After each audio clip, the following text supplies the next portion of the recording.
चलो अब शुरू करते हैं अगले प्रश्नावली को। तो इस अध्याय के अगले प्रश्नावली का पहला प्रश्न है, एक वृत्त की दो जीवाएं ए बी और ए सी बराबर है। सिद्ध कीजिए कि वृत्त का केंद्र कोण बी ए सी के समद्विभाजक पर स्थित है। ये हमें सिद्ध करना है। तो चलो हल करते हैं। तो सबसे पहले हम क्या करेंगे, चित्र बनाएंगे। तो चलो चित्र बनाते हैं, जैसा उसमें कहा है उसी हिसाब से हमें चित्र का निर्माण करना है। तो देखो यहाँ पे मैं एक छोटा सा चित्र बना रहा हूँ, ठीक है। गोल तो नहीं है, पर मान लो कि एक वृत्त है, ठीक है। अब यहाँ पे प्रश्न में क्या कहा है, दो जीवाएं कह रहे हैं जो बराबर है, लेकिन समांतर नहीं कहा है। याद रखना ना इस बात को कि यहाँ पे कहीं पे भी समांतर शब्द का जिक्र नहीं हुआ है, सिर्फ कहा है बराबर। तो बराबर मतलब क्या होगा, लंबाई इसकी क्या रहेगी, बराबर रहेगी। जितना लंबा एक जो रेखा है उतना ही लंबा दूसरा भी रेखा रहेगा। आगे क्या कहा है, देखो बराबर है। तो सिद्ध कीजिए कि वृत्त के केंद्र क्या है, देखो केंद्र का जो कोण है वो होना चाहिए बी ए सी होना चाहिए। मतलब बी ए सी, तो देखो वृत्त का ये पॉइंट हो गया बिंदु, ठीक है। इसका नाम हम दे देते हैं ओ, दे देते हैं, ठीक, समझना ना। इसका नाम हमने ओ दे दिया। अब वृत्त का केंद्र कह रहा है, ठीक है। तो केंद्र से क्या होगा, केंद्र से एक रेखा आएगा, ठीक है, ये रेखा, और ये बिंदु पॉइंट बन जाएगा। बीच में मान क्या है, ए है ना। तो ए जो है ये यहाँ पे आ जाएगा, समझना, ठीक है। ये कहाँ पे आ जाएगा, ए। क्यों ए यहाँ पे आ रहा है, क्योंकि बीच में बिंदु यही है, ठीक है, बी ए सी। तो ए बीच में है ना, तो इसलिए ये ए रेखा बन गया, ओ से ए रेखा आ गया। अब इसी रेखा को मिलाते हुए क्या होगा, दो रेखाएं जाएंगी। कौन सी, ए बी और ए सी। तो देखो ए से बी आप कहाँ ले जा सकते हो, ए को, ए से बी आप इस साइड में ले जा सकते हो, ठीक है। और यहाँ पे एक को ले जा सकते हो ए से सी। ये जितना लंबा है उतना ही लंबा ये भी है, इस प्रश्न में कहा है, ठीक है। तो उसी के हिसाब से बना रहे हैं। तो ये हमने बी पॉइंट दे दिया, सॉरी ये सी पॉइंट दे दिया, और इसको हमने दे दिया बी पॉइंट दे दिया, ठीक है। चाहे हम इसको ऊपर नीचे कर सकते हैं, कोई बड़ी बात नहीं है। अब क्या करेंगे, यहाँ से यहाँ और यहाँ से यहाँ, दोनों में क्या करना है, हमें लंब लेना है, ठीक है। तो एक लंब ले लेते हैं। यहाँ पे प्रश्न में तो नहीं दिया है, लेकिन अपने सहूलियत के हिसाब से इसे आगे हल करने के लिए हमें क्या करना है, लंब खींचना है। तो मैं क्या करूँगा, यहाँ से यहाँ एक लंब खींच देता हूँ, और यहाँ से यहाँ भी एक लंब खींच देता हूँ। यहाँ पे जो नाम रहेगा उसको मैं ए एम देता हूँ, और यहाँ पे जो नाम रहेगा उसको मैं एन दे देता हूँ, ठीक है। तो लंब खींचा गया, ठीक, समझ में आ गया यहाँ तक के। अब यहाँ पे मुझे क्या करना है, यहाँ पे मुझे अब लिखना है। तो लिखते हैं। तो यहाँ पे लिखो हल दिया है, ठीक है, दिया है कह के लिखना है आपको। तो दिया है क्या, तो देखो दिया है तो कुछ नहीं दिया है, लेकिन ये जब भी जो भी मैंने किया है ना, इसी को हमें लिखना है। या आप दिया है कह के क्या लिख सकते हो, पूरे के पूरे जो प्रश्न में है ना वो लिख सकते हो, ठीक है। तो चलो दिया है। अब यहाँ पे क्या है, यहाँ पे ओ है, ठीक है। तो हमने क्या किया, ओ को केंद्र मानकर केंद्र वाले लिखो, ठीक है। ओ को केंद्र वाले वृत्त में ए बी, ठीक है, ये ए बी व ए सी दो समान जीवाएं है, ठीक है। ये दिया हुआ है आपके बुक में, ठीक है। तो ये दिया है कह के हमने लिख दिया। अब यहाँ पे हमें और क्या दिया है, यहाँ पे ओ ए को मिलाओ, ठीक है। तो यहाँ पे देखो ओ और ए को हमने मिलाया। ये तो ऐसे इसको लिखने की जरूरत नहीं है, बस इतना ही आपको लिखना है। अब हमें सिद्ध करना है, लिखना है, ठीक है, सिद्ध करना है। दिया था जो पॉइंट, इसको हमने यहाँ पे लिख दिया। इसके बाद अब हमें सिद्ध करना है। तो सिद्ध क्या करना है, तो सिद्ध करना है हमें ओ ए। देखो ये ओ और ए है ना, ओ ए दो भागों में, इन दोनों त्रिभुजों को दो भागों में बांटा है कि नहीं बांटा, ये हमें सिद्ध करना है। तो ओ ए कोण बी ए सी को सम द्विभाजित, ठीक है, सम द्विभाजित करता है। तो ये क्या बता रहा है, ओ ए, देखो यहाँ पे ओ ए इन दोनों को दो हिस्सों में समद्विभाजित कर रहे हैं। और कोण भी देखोगे तो भी आपको समझ में आ रहा है। देखो बी ए सी, देखो आ गया बी ए सी। तो देखो बी ए सी में ये रेखा जो है इन दोनों को समद्विभाजित करता है, ये हमें सिद्ध करना है। अब हमें रचना लिखना है, ठीक है। रचना ज़्यादा कुछ नहीं लिखना है, एक आध पॉइंट लिख देना आप लोग, ठीक है। रचना, अब रचना में देखो हमने क्या नया पॉइंट जोड़ा है इसमें, इसको ध्यान देना है। तो हमने यहाँ पे दोनों में लंब जोड़ा है, यही क्या होगा, हमारा रचना होगा। तो यहाँ पे लिखो ओ बिंदु से ओ एम ठीक है, ओ एम पर लंब, ओ एम लंब है किस पर, ए सी पर, तो यहाँ पे लिखो ए सी। इसको इस तरह से लिखा जाता है, ओ एम क्या है, यहाँ पे लंब है, इसे आगे लिखा जाता है और लंब का निशान लगाते हैं, और किस रेखा पर है, ए सी रेखा पर है, ये बता रहा है। तथा इसी तरह से ओ एन, ठीक है, ओ एन लंब है किस पे, देखो ओ एन लंब है किस पे, ए बी पर, तो यहाँ पे लिखो ए बी पर। ये हो गया रचना, समझ में आया। वो पर खींचा लिख लो, और क्योंकि इसको भी हमने खींचा था, ठीक है, तो यहाँ तक समझ में आ गया आपको। चलो अब आगे हल करते हैं उपपत्ति में, ठीक है, तो उपपत्ति लिखो यहाँ पे, यही क्या है, मेन हल होता है हमेशा। तो उपपत्ति करते हैं। अब हम क्या करेंगे, इन दोनों लंबों में से कोई एक लंब को लेकर पहले हल करेंगे, तो कोई भी ले लो क्योंकि हमें तो लेना दोनों को है, ठीक है। तो अब मैं क्या करूंगा, ऊपर वाले जो लंब है ना उसको मैं पहले ले लेता हूं, तो ये हो गया ओ एम लंब है, ओ एम लंब है ए सी रेखा पर, ठीक है, तो ए सी रेखा पर लंब है। अब यहाँ पे देखो ए सी रेखा को कौन सा बिंदु दो हिस्सों में बांट रहा है, तो यहाँ पे लिखो ए सी रेखा को एम बिंदु, ठीक है, यहाँ पे आपको लिखना है एम बिंदु, ठीक है, एम बिंदु दो बराबर भागों में बांट रहा है,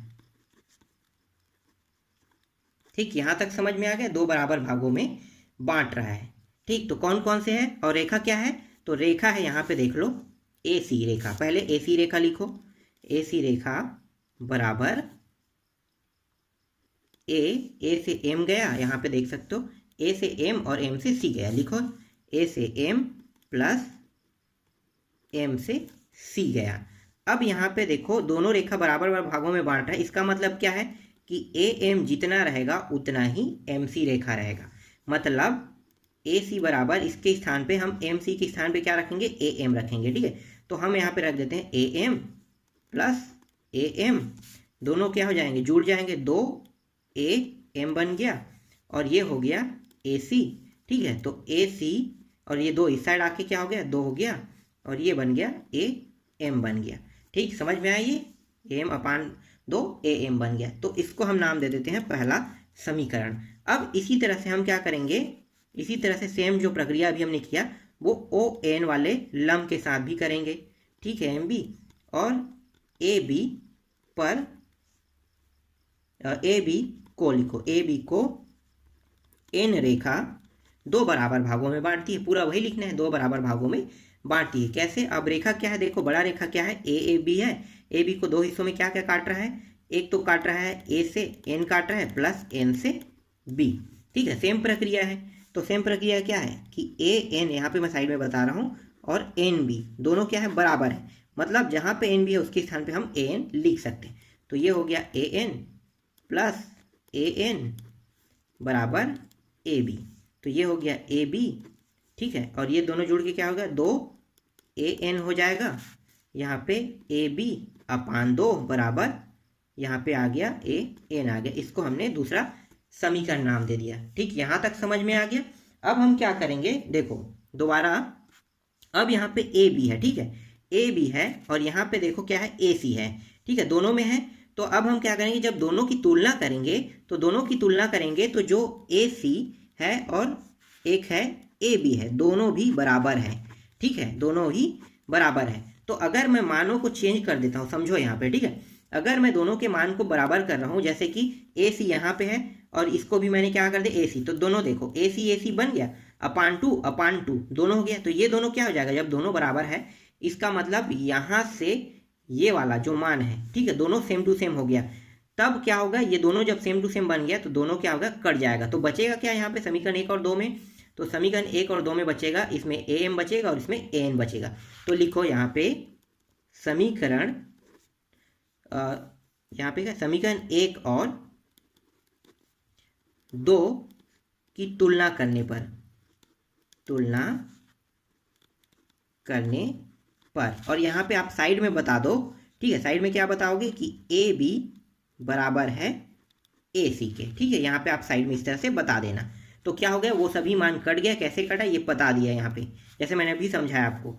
अब यहाँ पे बचा क्या है, ए एम बचा है और ए एन बचा है, ए एम और ए एन, ठीक है, तो दोनों मान बचा हुआ है, तो ये मान बस बचा हुआ है यहाँ पे। तो ये जो मान है ये क्या सिद्ध कर रहा है, ये जो मान है ये जो बचा है ना, ये सिद्ध कर रहा है कि सभी भुजाएं क्या है, आपस में बराबर है। तो कितने त्रिभुज है, तो देखो यहाँ पे अब त्रिभुज को देखना है हमें, ठीक है। देखो यहाँ पे त्रिभुज क्या है, AOM पढ़ो या फिर जैसा भी पढ़ना चाहो, ठीक है। ये पहला त्रिभुज है, ये दूसरा त्रिभुज है। अब दोनों त्रिभुजों के सभी भुजाओं को जैसे अभी हमने बराबर किया उसी तरह से हमें सिद्ध करके भी बताना है। तो चलो बताते हैं अब यहाँ पे, ठीक है। तो यहाँ पे लिखो त्रिभुज, दोनों त्रिभुज को लेना है हमें। तो एक त्रिभुज क्या बन रहा है, एक त्रिभुज बन रहा है AO और M बन रहा है, तथा दूसरा त्रिभुज बन रहा है A, ठीक है। यहाँ पे आपको लिखना है AON लिखना है। तो दो त्रिभुज बन गया। अब इन दोनों त्रिभुजों में सभी भुजाओं को बराबर देखना है। तो पहला भुजा देख लेते हैं, ठीक है। पहले भुजा दोनों के लिए देखो, दोनों में एक साथ है, ध्यान देना यहाँ पे।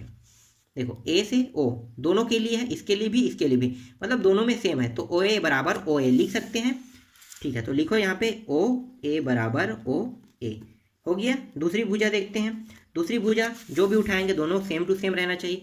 तो देखो AN और यहाँ पे देखो यहाँ पे AN आधार है और इसका आधार क्या होगा, AM होगा। तो लिखो यहाँ पे AN बराबर AM, ठीक है। अब बचा कौन सा भुजा है, तो देखो यहाँ पे जो बचा है वो भुजा है ON और OM बचा है। तो लिखो यहाँ पे तीसरी जो भुजा है वो है ON बराबर OM है। तो यहाँ पे देखो तीनों की तीनों भुजाएं बराबर सिद्ध हो गया। इसका मतलब क्या है, जब सभी की सभी भुजाएं बराबर सिद्ध हो गया, इसका मतलब है कि ये जो दोनों त्रिभुज है वो क्या है, समरूप भी है और बराबर भी है, ठीक है। तो यहाँ पे लिखो, दोनों त्रिभुज को लिखना है ना, तो इसलिए त्रिभुज AOM, ठीक है, AOM बराबर भी है, समरूप भी है किसके, त्रिभुज AON के, ठीक है। तो दोनों के लिए बराबर भी हो गया और समरूप भी सिद्ध हो गया। अब यहाँ पे देखो भुजा हमने सिद्ध क्या किया, भुजा को। तो यहाँ पे नियम क्या लग रहा है, भुजा नियम लग रहा है। तो यहाँ पे आप लिख सकते हो भुजा, ठीक है, भुजा प्रमेय से, ठीक है। अगर भुजा को अगर हम बराबर करेंगे तो भुजा प्रमेय लगेगा। अगर हम कोण को बराबर करेंगे तो कोण नियम लगेगा, ठीक है। समझ में आ गया। तो ये सभी क्या है, ये सभी भुजा को बराबर करें, इसलिए यहाँ पे ये वाला प्रमेय लगा है। समझ में आ गया। अब यहाँ पे मैं एक त्रिभुज के माध्यम से यहाँ पे कोण को भी साबित करके दिखा देता हूँ, ठीक है। जरूरी तो नहीं है कोण को, लेकिन कोण के लिए हल करना है तो कोण को भी आपको बताना पड़ेगा, कम से कम एक। तो यहाँ पे इसलिए, ठीक है, कोण को देख लेते हैं। तो कोण OAM बराबर है कोण OAN के, ठीक है। सभी कोण बराबर होंगे। अगर भुजा बराबर है इसका मतलब सभी के कोण ऑटोमेटिकली बराबर होगा। सर्वांग सम का नियम है, ठीक है। सर्वांग सम का नियम क्या है, सर्वांग सम का ही नियम है कि अगर कोण बराबर है तो भुजा बराबर है तो कोण ऑटोमेटिकली बराबर हो जाएगा। लेकिन समरूपता में ऐसा नहीं होता। समरूपता में क्या होता है, कोण बराबर हो सकता है लेकिन भुजा बराबर नहीं हो सकता। लेकिन सर्वांग सम में भुजा बराबर है तो क्या होगा, कोण ऑटोमेटिकली बराबर हो ही जाएगा। तो आप कोई भी कोण को उठा सकते हैं, ठीक है। तो ये इस तरह से हो गया। चलो आगे देखते हैं। इसके बाद क्या लिखना है आपको बस अब सिद्ध करने वाले पॉइंट को लिखना है। तो हमें सिद्ध क्या करना था, OA, ठीक है, कोण BAC, ठीक है, कोण BAC के समद्विभाजक है, ठीक है, समद्विभाजक पर स्थित है, ठीक है। तो इस तरह से आपको लिखना है, समद्विभाजक पर स्थित है, ठीक है। तो बस इतना ही इसको इसमें लिखना था। तो ये इस तरह से ये कंप्लीट हो गया। इसके बाद अब देख लेते हैं नेक्स्ट प्रश्न को देख लेते हैं। तो अगला प्रश्न क्या है, तो देखो अगला प्रश्न है वहां पे दूसरा है 10 सेंटीमीटर और 24 सेंटीमीटर की दो समांतर जीवाएं वृत्त के केंद्र पर विपरीत ओर है। जीवाओं के बीच की दूरी 17 सेंटीमीटर और वृत्त का व्यास ज्ञात कीजिए। तो हमें ज्ञात क्या करना है, इसमें वृत्त का व्यास ज्ञात करना है। तो सबसे पहले आपको क्या करना है, चित्र बनाना है, ठीक है। पहला काम हमारा होगा कि चित्र बनाना है। तो देखते हैं, पहले चित्र बना लेते हैं। तो मान लो ये एक चित्र है, ठीक है, एक वृत्त का, जैसा भी बने ये वृत्त का चित्र है। आप लोग प्रकार की सहायता से बना लेना, ठीक है। जरूरी नहीं है पेपर में आप जैसा भी चित्र बनाओगे वो लोग देखेंगे, बस आपके मान को देखते हैं। तो अधिकतर जब भी मैं पेपर हॉल में बैठता था तो कभी भी मैं कंपास बॉक्स से लेकर नहीं बैठता था, हमेशा पेन से ही चित्र बनाता था।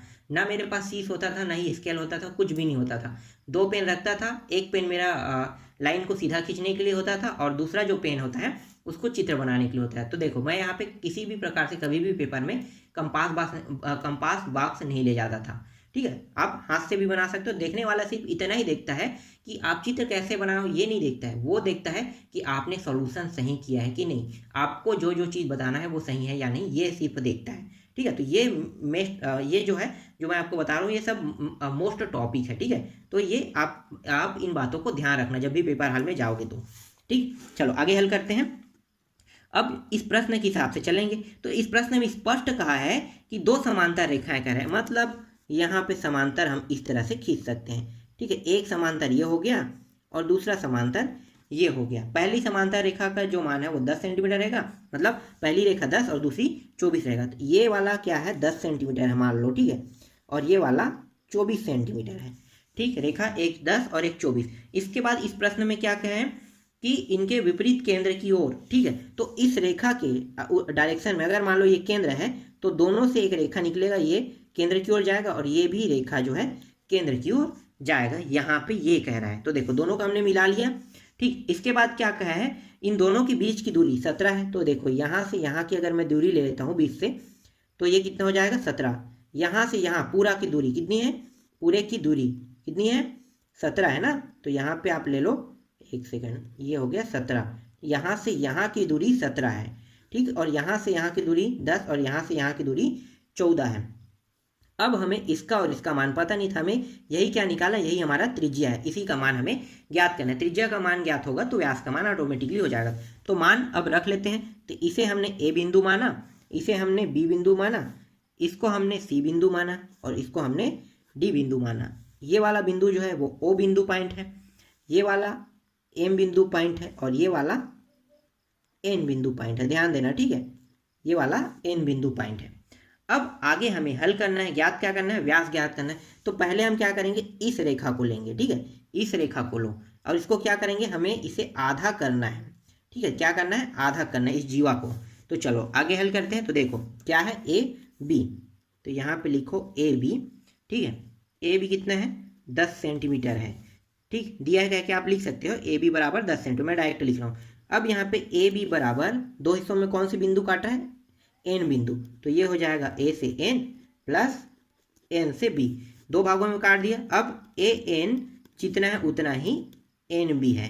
ठीक, समझ में आ गया, ए एन जितना है उतना ही एन बी। तो यहाँ पे मैं क्या करूँगा, जहाँ पे एन बी लिखा है ना उसके स्थान पे ए एन लिख दूंगा। क्यों, क्योंकि दोनों बराबर है।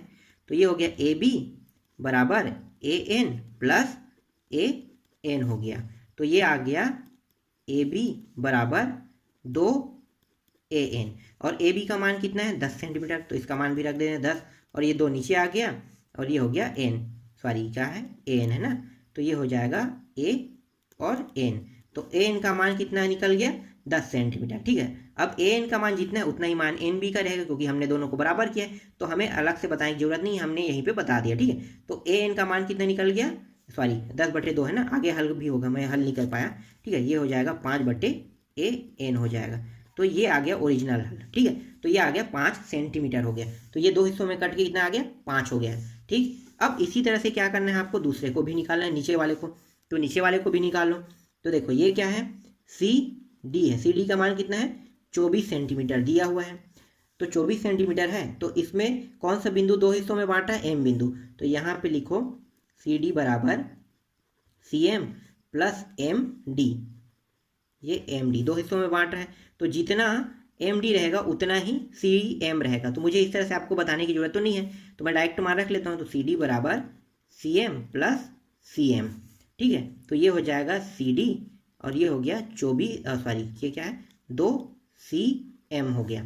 इसका मान है 24 और ये हो जाएगा सी एम, और 2 नीचे में आ गया तो कितना आ जाएगा 12, और ये सी एम का मान निकल गया 12 निकल गया। ठीक, समझ में आया यहाँ तक। तो यहाँ पे हमारे पास ए एन का मान भी निकल गया और सी एम का मान भी निकल गया।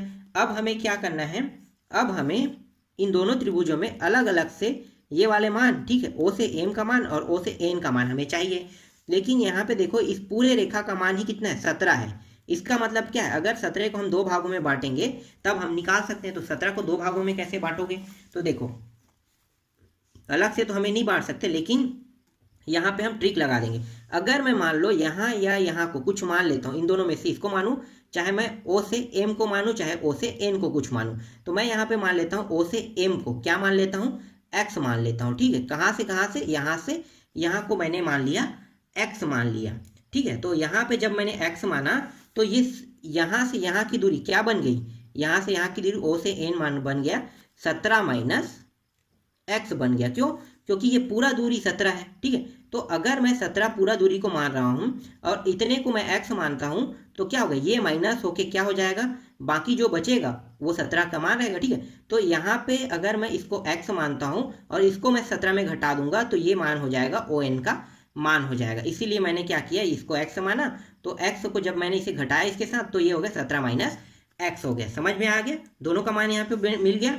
अब यहाँ पे हमें इसका मान और इसका मान बस चाहिए, तो इसको निकालने के लिए क्या है, त्रिभुज के लिए एक सिंपल सा नियम होता है पाइथागोरस प्रमेय। तो हमें क्या करना है, यहाँ पे सिर्फ पाइथागोरस प्रमेय लगाना है। तो यहाँ पे लिखो पाइथागोरस प्रमेय से। ठीक है, प्रमेय से बारी बारी करके दोनों त्रिभुज को हल करेंगे। तो पहले में देख लेते हैं, यहाँ पे देखो चित्र में, पहले मैं इसको हल कर लेता हूँ। ठीक है, तो देखो सी एम ओ त्रिभुज को लेंगे, तो सी एम ओ त्रिभुज में देखो कर्ण क्या है, तो कर्ण है सी ओ कर्ण है। ठीक है, कर्ण है सी ओ, तो यहाँ पे लिखो सी ओ का वर्ग बराबर, अब इसमें देखो आधार क्या है, आधार हमेशा नीचे को बोलते हैं, तो ये नीचे वाला मान क्या है, आधार है। तो आधार है तो क्या हो गया, सी एम हो गया, तो ये हो गया सी एम का वर्ग प्लस इसके बाद देखो ये वाला हो गया लंब हो गया, तो ये क्या हो जाएगा, ओ से एम हो गया, तो ये हो गया ओ से एम का वर्ग। अब इनके मानों को रख दो, तो इसका तो कोई मान नहीं है, कर्ण का ही हमें निकालना है। कर्ण मतलब ये त्रिभुज के लिए त्रिज्या है, तो इसको जैसा वैसा रख लेते हैं। सी एम का मान कितना है, सी एम का मान हमने निकाला था, देखो सी एम का मान 12, तो यहाँ पे लिखो 12 का वर्ग। ओ एम का मान कितना है, तो देखो ओ एम का मान हमने क्या माना था, एक्स माना था, तो ये हो गया एक्स का वर्ग हो गया। आगे हल कर लो, तो सी ओ बराबर इसका मान हो जाएगा 144 प्लस एक्स का वर्ग। ठीक है, इसे मैं एक समीकरण नाम दे देता हूँ। ठीक, इसी तरह से दूसरे के लिए भी त्रिभुज के लिए पाइथागोरस प्रमेय लगाएंगे। ठीक है, तो इसके लिए भी मैं पाइथागोरस प्रमेय लगा रहा हूँ। तो यहाँ पे कर्ण क्या हो जाएगा, देखो ओ से ए इसके लिए कर्ण हो जाएगा, तो यहाँ पे लिखो ओ ए का वर्ग बराबर, इसके बाद यहाँ पे आधार क्या होगा, ये आधार हो जाएगा, ए से एन हो जाएगा, ऊपर की ओर जा रहा है। ठीक है, तो ये हो जाएगा ए से एन का वर्ग, और इसके बाद देखो ओ से एन क्या हो जाएगा, लंब हो जाएगा, प्लस ओ से एन का वर्ग हो जाएगा।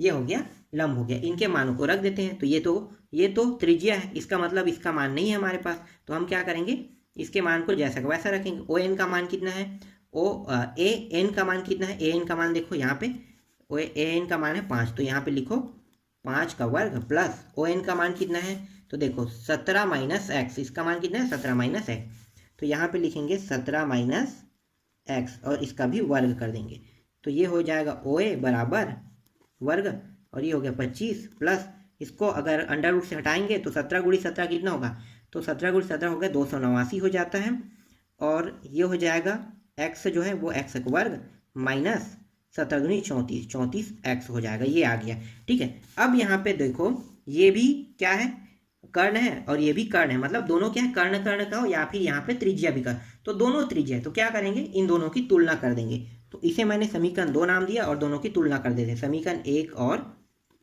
2 की तुलना करने पर समीकरण 1 क्या है, सी ओ का वर्ग है और दूसरा है ओ ए का वर्ग है, तो दोनों के मान तुलना करें तो दोनों के मान को रख देते हैं। तो इसका मान हो गया 144 प्लस एक्स वर्ग और इसका मान हो गया 25 प्लस 289 प्लस एक्स का वर्ग माइनस 34 एक्स हो गया। ठीक है, अब यहाँ पे देखो इन दोनों को जोड़ देंगे, क्योंकि दोनों क्या है, संख्या है, तो संख्या तो जोड़ के कितना होगा 300, ये हो जाएगा 14 हो जाएगा, और ये हो गया एक्स का वर्ग माइनस 34 एक्स, और यहाँ पे है 144 प्लस एक्स का वर्ग।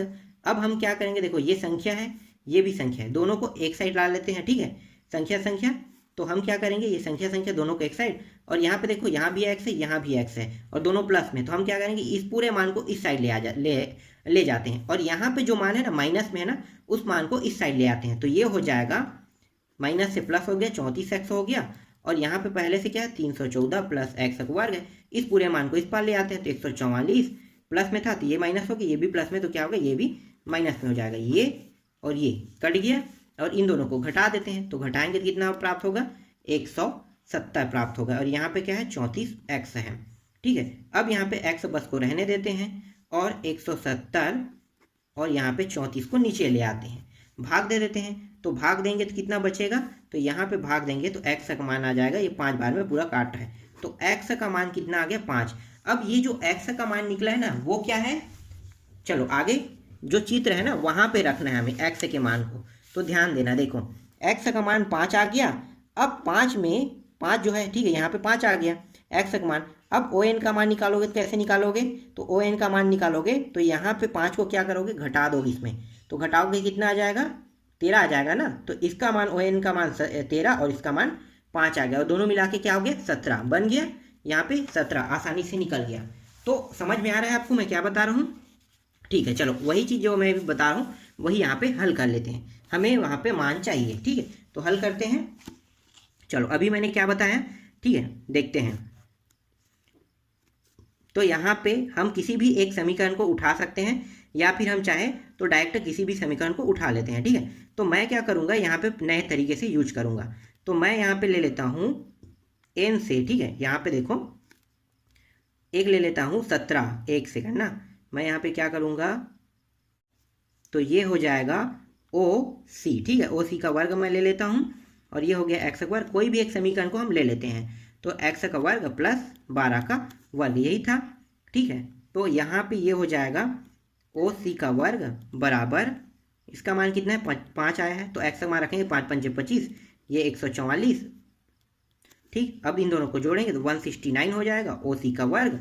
अब ये हो जाएगा, यहाँ से अंडर रूट हटाएंगे तो ये मतलब वर्ग हटाएंगे तो यहाँ पे अंडर रूट आ जाएगा 169 में, और 169 जो होता है वो 13 का वर्ग होता है, तो 13 के वर्ग हमें 169 आता है। तो OC का मान कितना निकल गया 13। ठीक है, तो यही चीज़ मैं क्या कर रहा था आपको समझा रहा था। ठीक है, तो OC का मान कितना निकल गया 13 निकल गया। तो यहाँ पे OC का मान 13 निकल गया, इसका मतलब क्या है त्रिज्या जो है वो कितना है, त्रिज्या जो है वो 13 है। ठीक है, OC का मान अगर 13 निकल रहा है इसका मतलब हमारे जो त्रिज्या का जो मान है वो कितना प्राप्त हो गया 13 प्राप्त होगा। OC जितना रहेगा उतना ही AO का मान रहेगा। तो यहाँ पे त्रिज्या 13, लेकिन हमें ज्ञात क्या करना है व्यास। तो व्यास का सूत्र क्या होता है, व्यास बराबर 2 गुणित 13 होगा, क्योंकि इसके दुगना होता है तो ये हो गया 26 सेंटीमीटर व्यास है। यही क्या है इसका आंसर है। समझ में आया ये प्रश्न, तो इस तरह से इसे हल किया जाता है।